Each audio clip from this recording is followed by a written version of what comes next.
In case you haven't noticed, Apple stock is having a miserable year, but not every smartphone company is struggling. Take Qualcomm, the chipset maker whose technology is used in Apple's products as well as products from many of Apple's competitors, surging so far in 2013. And Qualcomm, in many ways, is the anti-Apple. Why do I say that?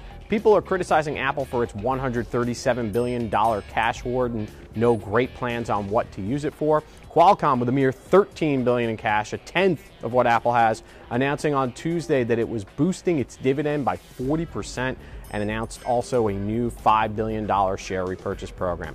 This is the type of thing that investors want from Apple. Qualcomm clearly rewarding its shareholders, realizing that it doesn't need $13 billion in cash and can use some of it to increase its dividend. And that dividend, which has been in place for about a decade now, will now yield over 2% after the dividend hike. That's extremely high for a tech company and is also comparative, to what you can get from a 10-year treasury. And why would you want to buy a boring U.S. bond, given all the problems in Washington, when you can invest in Qualcomm instead?